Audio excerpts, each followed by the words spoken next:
શ્રી ગણેશાય નમઃ મિત્રો, આપ સૌનું હાર્દિક સ્વાગત છે। અત્યારે પવિત્ર અધિક માસ એટલે કે શ્રી પુરુષોત્તમ માસ ચાલી રહ્યો છે, ત્યારે આપણે સાંભળી રહ્યા છીએ પુરુષોત્તમ માસના પરમ પવિત્ર, દિવ્ય અને જ્ઞાનવર્ધક મહાત્મયની પ્રેરણાદાયી કથા વાર્તા અને મધુર સંકીર્તન। આજે પુરુષોત્તમ માસનો પરમ મંગલમય અને કલ્યાણકારી 5મો દિવસ છે। આજે આપણે સાંભળીશું પુરુષોત્તમ માસ કથાનો અત્યંત મહત્વપૂર્ણ, પરમ પવિત્ર અને રહસ્યમય એવો 5મો અધ્યાય એટલે કે દયાળુ ભગવાન વિષ્ણુ મલમાસના કષ્ટો જોઈ તેના પર પરમ દયા લાવે છે, તેને આશ્વાસન આપી અભય વરદાન આપે છે અને તેને ન્યાય અપાવવા માટે પોતાની સાથે અખંડ બ્રહ્માંડના નાથ સાક્ષાત ભગવાન શ્રીકૃષ્ણ પાસે પરમધામ ગોલોકમાં લઈ જાય છે, તેની દિવ્ય પૌરાણિક યાત્રા। આ સાથે જ આપણે સાંભળીશું ધન અને લોભના મદમાં અંધ બનેલી સાસુ અને પ્રભુ વિષ્ણુની પરમ સાધ્વી તથા નમ્ર એવી વહુ સુમતીની આંખમાં આંસુ લાવી દે તેવી હૃદયસ્પર્શી લોકવાર્તા। જો આપને આ વિડીયો અને કથા શ્રવણ પસંદ આવે તો લાઈક કરજો અને અન્ય ધર્મપ્રેમી ભક્તો તથા મિત્રો સાથે શેર કરજો। જો આપ પહેલી વખત આ વિડીયો જોઈ રહ્યા છો તો ચેનલને તુરંત જ સબસ્ક્રાઇબ કરી લેજો, જેથી આવનારા તમામ 30 દિવસના નવા અધ્યાયો અને પવિત્ર વાર્તાઓની માહિતી આપ સુધી દરરોજ સૌથી પહેલા અને તુરંત પહોંચી શકે। ધન્યવાદ મિત્રો। દર 3 વર્ષે આવતો આ પવિત્ર અને પરમ દિવ્ય પુરુષોત્તમ માસ માનવ જીવનના કલ્યાણ માટે અને મોક્ષના દ્વાર ખોલવા માટે ઘણો મહત્વપૂર્ણ માનવામાં આવે છે। ખાસ કરીને ભક્તિ, જ્ઞાન, વૈરાગ્ય, પાપ મુક્તિ અને આત્મશક્તિ પ્રાપ્ત કરવા માટે પુરુષોત્તમ માસ સમગ્ર સનાતન ધર્મમાં સર્વશ્રેષ્ઠ અને સર્વોપરી વ્રતરાજ ગણાય છે। આ આખો પવિત્ર મહિનો સાક્ષાત ભગવાન શ્રી નારાયણને સમર્પિત છે, જેમાં જગતના પાલનહાર ભક્તવત્સલ ભગવાન શ્રીકૃષ્ણની વિશેષ ભક્તિ, પૂજા, જપ અને અર્ચના થાય છે। સ્વયં પુરુષોત્તમ ભગવાનનું મુખેથી આપેલું અટલ વચન છે કે જે મનુષ્ય વિધિ અનુસાર શુદ્ધ અંતઃકરણથી મોહ માયા તજીને અને પૂર્ણ આદરથી આ માસનું સેવન કરે છે, નિત્ય કથા વાર્તા સાંભળે છે અને દીપદાન કરે છે, તે પોતાના આખા કુળની 11 પેઢીનો ઉદ્ધાર કરીને અંતે અવશ્ય અક્ષય મોક્ષ પ્રાપ્ત કરે છે। તે ભાગ્યશાળી મનુષ્ય પૃથ્વી પર તમામ પ્રકારના ભૌતિક સુખ, સમૃદ્ધિ, ધન ધાન્ય, પુત્ર સુખ અને સર્વે સત મનોકામના પૂર્ણ કરીને અંતે પ્રભુના પરમધામ વૈકુંઠને પ્રાપ્ત કરે છે।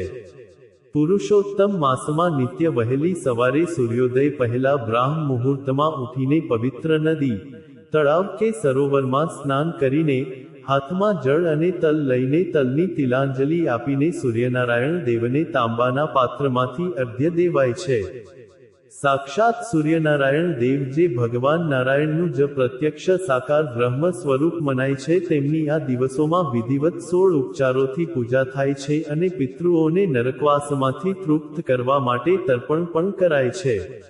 શાસ્ત્રો, વેદો અને પુરાણોમાં સ્પષ્ટ કહેવાય છે કે આ માસમાં જે કંઈ પણ આપણે નાનું મોટું દાન પુણ્ય કરીએ છીએ, અન્નદાન, વસ્ત્રદાન, પાઠ પૂજા, વ્રત ઉપવાસ કે રામ નામનો જપ કરીએ છીએ, તેનું સામાન્ય દિવસો કરતા 1000 ગણું પુણ્ય ફળ પ્રાપ્ત થાય છે। એટલા માટે જ તો આ માસને અધિક માસ કહેવાય છે, કારણ કે અહીં સામાન્ય જીવને પ્રભુ તરફથી અધિકથી અધિક કૃપા ફળ પ્રાપ્ત થાય છે। આજે આપણે સાંભળશું પુરુષોત્તમ માસના 5મા દિવસના મહાત્મયની મુખ્ય પૌરાણિક કથા એટલે કે ભગવાન વિષ્ણુ દ્વારા મલમાસનો ઉદ્ધાર કરવાની પરમ મંગલ કથા। બોલો પુરુષોત્તમ ભગવાનની જય। મહાજ્ઞાની સુતજી નૈમિષારણ્યના 88,000 શૌનકાદી ઋષિઓને આગળ કથા સંભળાવતા કહે છે કે હે મુનિઓ, હવે તમે 5મા અધ્યાયની તે પરમ દિવ્ય અને અદ્ભુત કથા સાંભળો, જે સ્વયં ભગવાન નારાયણ બદ્રિકાશ્રમમાં બેસી દેવર્ષિ નારદજીને કહી રહ્યા છે। પ્રભુ નારાયણ બોલ્યા કે હે નારદ, જ્યારે 4થા અધ્યાયના અંતમાં સંસારના ઘોર તિરસ્કાર અને અપમાનથી કંટાળીને મલમાસ રડતો રડતો મૂર્છિત થઈને ભગવાન વિષ્ણુના ક્ષીરસાગરના દિવ્ય ચરણોમાં ઢળી પડ્યો, ત્યારે અનાથના નાથ, દયાસાગર ભગવાન વિષ્ણુનું હૃદય ભારે કરુણાથી ભરાઈ આવ્યું। લક્ષ્મીપતિ ભગવાને પોતાના કોમળ હસ્ત વડે મલમાસના મસ્તક પર હાથ મૂક્યો અને પ્રભુના સ્પર્શ માત્રથી મલમાસની મૂર્છા અને તેનો આખોય શારીરિક સંતાપ દૂર થઈ ગયો. તે આંખો ખોલીને પ્રભુ સામે બે હાથ જોડીને ઊભો રહ્યો.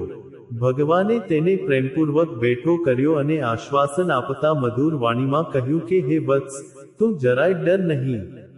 તું અત્યારે જગતના પાલનહારના શરણમાં છે અને જે જીવ મારા શરણમાં આવી જાય છે તેને બ્રહ્માંડની કોઈ પણ શક્તિ ક્યારેય દુઃખ આપી શકતી નથી. મેં તારી તમામ વેદના, તારું અપમાન અને તારી વ્યાકુળતા જોઈ છે. સંસારે તને અશુભ કહીને જે તિરસ્કાર કર્યો છે તેનો ન્યાય હું તને અવશ્ય અપાવીશ. ભગવાન વિષ્ણુ આગળ બોલ્યા કે હે મલમાસ, સંસારના અન્ય મહિનાઓ પૃથ્વી પર દેવતાઓના કારણે પૂજાય છે, પણ હું તને એવું ભાગ્ય અપાવીશ કે જેનાથી તારો મહિમા તે બધા મહિનાઓ કરતાં સર્વોપરી થઈ જશે. પરંતુ આ સૃષ્ટિના અંતિમ ન્યાયકર્તા અને સર્વોચ્ચ નિયંતા સાક્ષાત ભગવાન શ્રીકૃષ્ણ છે, જે ગોલોક ધામમાં બિરાજમાન છે. વ્રતરાજ માસનું પૂર્ણ ફળ અને તારો કાયમી ઉદ્ધાર સ્વયં પ્રભુ શ્રીકૃષ્ણના આશીર્વાદ વિના સંભવ નથી. માટે હે વત્સ, તું ચિંતા તજી દે, તારો હાથ મારા હાથમાં આપી દે. હું તને હમણાં જ મારી સાથે પરમ પવિત્ર, માયાથી પર અને અખંડ આનંદથી ભરેલા પરમધામ ગોલોક ક્ષેત્રમાં લઈ જાઉં છું. સાક્ષાત પ્રભુ શ્રીકૃષ્ણ તારા કષ્ટોનું નિવારણ કરશે અને તને નવું જીવન આપશે. આમ કહીને ભગવાન વિષ્ણુએ મલમાસનો લોભામણો હાથ પોતાના હાથમાં લીધો અને ક્ષણભરમાં તેઓ ક્ષીરસાગરથી નીકળી વૈકુંઠ ધામને વટાવી માયાના આવરણોને ભેદીને સાક્ષાત ભગવાન શ્રીકૃષ્ણના પરમધામ ગોલોક તરફ જવા રવાના થયા. હે નારદ, ભગવાન વિષ્ણુ પોતે જે માસની આંગળી પકડીને ચાલતા હોય તે મલમાસનું ભાગ્ય હવે પલટાવાનું હતું.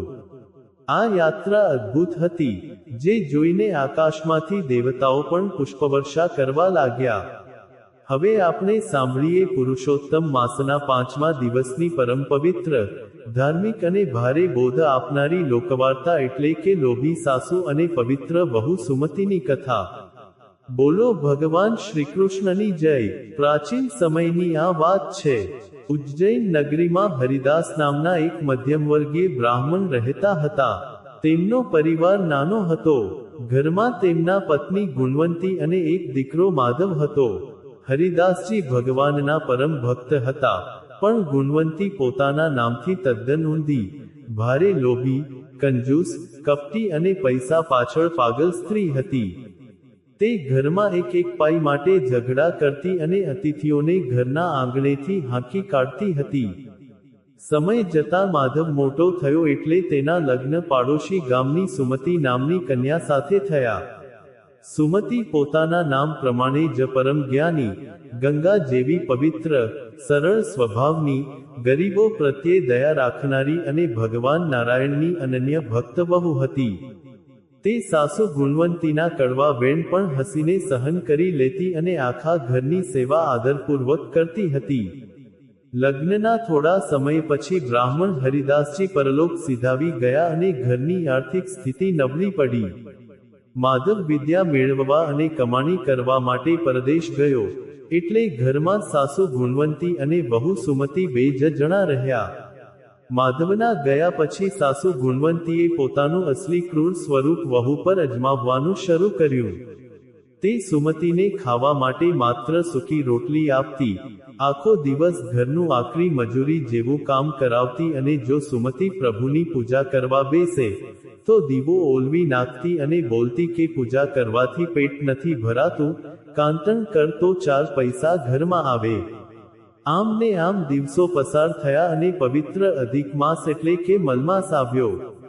આખા નગરમાં ધાર્મિક ઉત્સાહ હતો. બહુ સુમતિએ વિચાર્યું કે આ પ્રભુનો પવિત્ર મહિનો છે. મારા પતિ પરદેશ ગયા છે, તેમના કલ્યાણ માટે અને ઘરની શાંતિ માટે હું આખો મહિનો પુરુષોત્તમ માસનું પવિત્ર વ્રત કરીશ. તેણે સાસુ ગુણવંતી પાસે જઈને નમ્રતાપૂર્વક કહ્યું કે બા, અધિક માસ બેઠો છે, મને વ્રત કરવાની અને એકટાણું કરવાની આજ્ઞા આપો. આ સાંભળતા જ લોભી સાસુ ગુણવંતી ક્રોધથી લાલચોળ થઈ ગઈ અને બોલી કે તારે કોઈ વ્રત ઉપવાસ કરવાની જરૂર નથી. વ્રત કરીશ તો તું આખો દિવસ ભૂખી રહીશ અને મારા ઘરનું કામ કોણ કરશે? અને વ્રત કરવા માટે બ્રાહ્મણોને દાન આપવું પડે, પૂજાની સામગ્રી લાવવી પડે, એટલું ધન મારી પાસે નથી. આ અશુભ મહિનો છે, માટે ચૂપચાપ ઘરમાં બેસી કામ કર. સુમતીએ રડતા રડતા કહ્યું કે બા, હું ભૂખી રહીને પણ ઘરનું બધું કામ બમણી મહેનતથી કરીશ અને પૂજા માટે મારે કોઈ ખર્ચ નથી કરવો. હું ઝરણાના પાણીથી અને વનના પુષ્પોથી પ્રભુને પૂજીશ, પણ મને વ્રત કરવા દો. સાસુએ ગુસ્સામાં કહ્યું કે જો તારે વ્રત કરવું જ હોય તો મારી એક શરત છે. તારે રોજ સવારે વહેલા ઉઠીને નદીએથી પાણીની 10 કાવડ ભરીને ઘરમાં લાવવી પડશે. આખા ઘરનું વાસી કામ કરવું પડશે અને તારે ખાવામાં માત્ર વધેલું ઘટેલું એંઠું જ અન્ન એકવાર ખાવાનું મળશે. જો તું આ કરી શકે તો જ વ્રત કર, નહીતર ઘર છોડી દે. પરમ શ્રદ્ધાળુ બહુ સુમતીએ પ્રભુ પર ભરોસો રાખીને સાસુની આ બધી આકરી શરતો હસતા મુખે સ્વીકારી લીધી અને વ્રતનો પ્રારંભ કર્યો.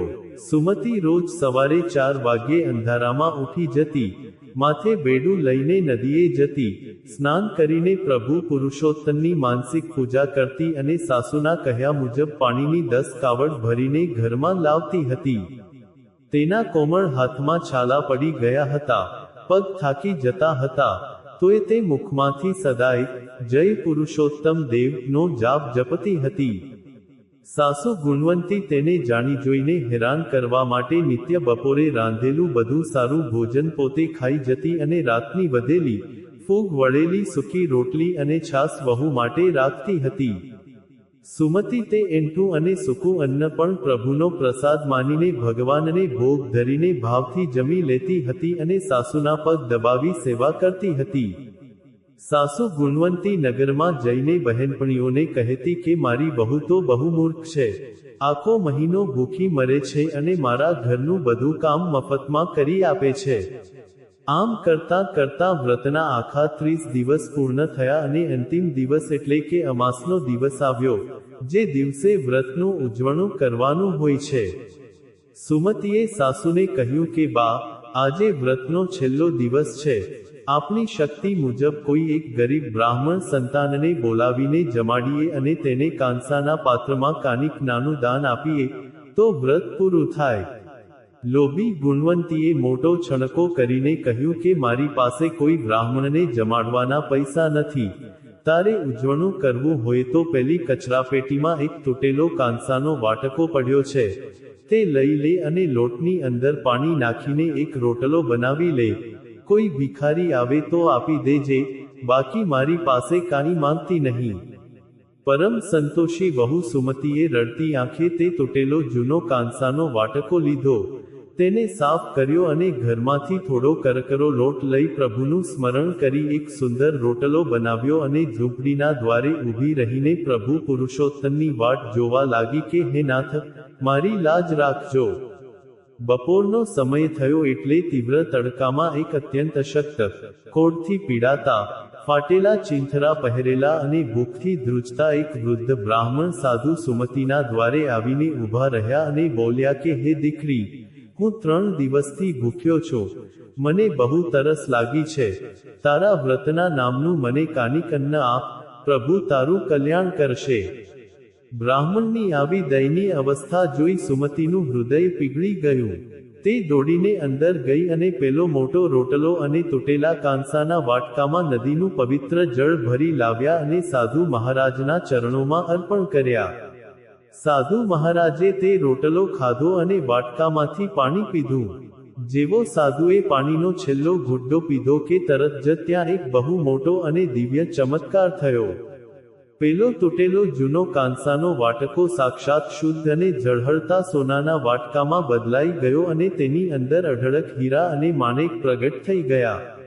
એટલું જ નહીં, પેલા કોઢી સાધુ મહારાજનું આખું શરીર પીતાંબરધારી સાક્ષાત ભગવાન પુરુષોત્તમના ચતુર્ભુજ સ્વરૂપમાં બદલાઈ ગયું. પ્રભુના અંગમાંથી કરોડો સૂર્ય સમાન પ્રકાશ નીકળવા લાગ્યો. આ અદ્ભુત ચમત્કાર જોઈ બહુ સુમતી ભાવવિભોર થઈને પ્રભુના ચરણોમાં સાષ્ટાંગ દંડવત પ્રણામ કરીને પડી ગઈ અને હર્ષના આંસુ વહાવવા લાગી. ભગવાને તેને પોતાના કોમળ હાથે બેઠી કરી અને કહ્યું કે હે સુમતી, હું તારા આખા મહિનાના કઠોર વ્રતથી, તારી સહનશીલતાથી અને તારા નિષ્કપટ ભાવથી અત્યંત પ્રસન્ન થયો છું. સાસુ ગુણવંતીના રૂમમાં અવાજ થતાં તે દોડીને બહાર આવી અને સાક્ષાત ભગવાનને જોઈ તથા બહુના હાથમાં સોનાનો હીરાથી ભરેલો વાટકો જોઈ તેના હોશ ઉડી ગયા. તે પણ લાલચમાં દોડીને પ્રભુના ચરણોમાં પડવા ગઈ, પણ ભગવાને તેને પોતાની દિવ્ય માયાથી દૂર હટાવી દીધી અને ક્રોધિત અવાજે કહ્યું કે હે ગુણવંતી, તું ભારે પાપી અને લોભી સ્ત્રી છે. તે વ્રત કરનારી પવિત્ર વહુ પર ઘોર અત્યાચાર કર્યા છે, માટે તને તારા પાપની સજા અવશ્ય મળશે. ભગવાને સુમતીને આશીર્વાદ આપતા કહ્યું કે હે દીકરી, તારો પતિ માધવ પરદેશથી રાજાનું મોટું ઇનામ જીતીને અઢળક ધન સાથે હમણાં જ ઘેર પાછો આવી રહ્યો છે. તારા પુણ્યના પ્રભાવથી તારું આખું ઘર સદા માટે ધન ધાન્ય અને સુખ સમૃદ્ધિથી ભરાઈ જશે. આટલું બોલી ભગવાન પુરુષોત્તમ ત્યાંથી અંતર્ધ્યાન થઈ ગયા. પ્રભુના ગયા પછી તરત જ સાસુ ગુણવંતીની બંને આંખોની રોશની ચાલી ગઈ અને તે અંધ થઈ ગઈ. તેના આખા શરીરમાં ભયાનક બળતરા થવા લાગી. તે પોતાના પાપો સમજીને જોરજોરથી રડવા લાગી અને બહુ સુમતીના પગ પકડીને માફી માંગવા લાગી કે હે બહુ, મને માફ કરી દે, મારો લોભ મને નડી ગયો, મને બચાવી લે.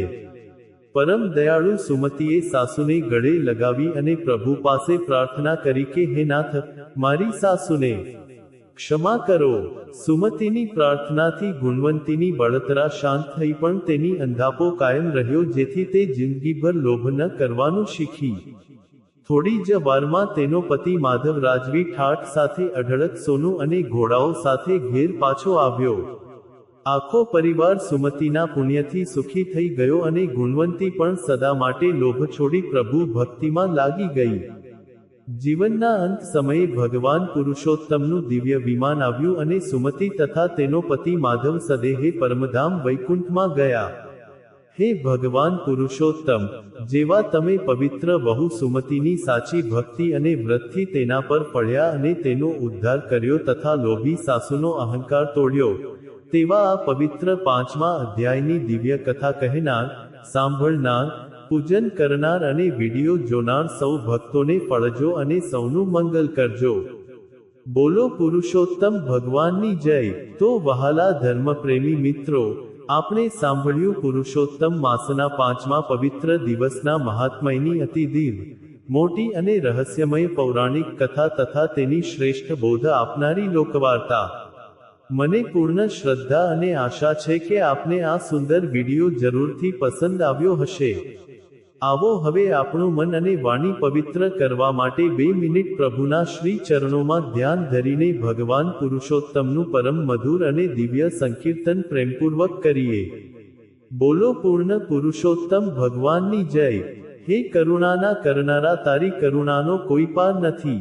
હે સંકટના હરનારા, તારી કરુણાનો કોઈ પાર નથી. મારા પાપ ભર્યા છે એવા હું તો ભૂલ્યો કરવી તારી સેવા. મારી ભૂલોના ભૂલનારા, તારી કરુણાનો કોઈ પાર નથી.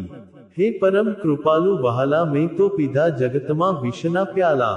એ વિષને અમૃત કરનારા, તારી કરુણાનો કોઈ પાર નથી. હું તો અંતરમાં થઈ રાજી નિત્ય ખેલ્યો હું અવળી પાજી. એ અવળીને સવળી કરનારા, તારી કરુણાનો કોઈ પાર નથી. મને જડતો નથી સંસારમાં કિનારો, મારો ક્યાંથી આવે આ નૈયાનો આરો. મારા સાચા ખેવનહારા, તારી કરુણાનો કોઈ પાર નથી. ભલે છોરું કચોરું થાય પણ તું તો સાચો માવતર કહેવાય. મીઠી છાયાના દેનારા, તારી કરુણાનો કોઈ પાર નથી. છે ભક્તનું દિલ આજે ઉદાસી, તારા ચરણે લેજે મને અવિનાશી. રાધાના દિલ હરનારા, તારી કરુણાનો કોઈ પાર નથી. હે કરુણાના કરનારા, તારી કરુણાનો કોઈ પાર નથી. હે સંકટના હરનારા, તારી કરુણાનો કોઈ પાર નથી. બોલો ભગવાન પુરુષોત્તમની જય. શ્રી રાધા કૃષ્ણ ચંદ્ર દેવની જય. મિત્રો, મને આટલી શાંતિ અને ભક્તિભાવથી સાંભળવા માટે આપ સૌ શ્રોતાઓનો ખૂબ ખૂબ ધન્યવાદ. આવતીકાલે આપણે પુરુષોત્તમ માસના 6ઠ્ઠા અધ્યાયની દિવ્ય કથા સાથે ફરી મળીશું. ત્યાં સુધી પ્રભુ ભક્તિમાં લીન રહો. આપ સૌ ભક્તોને મારા હૃદયપૂર્વકના જય શ્રી કૃષ્ણ.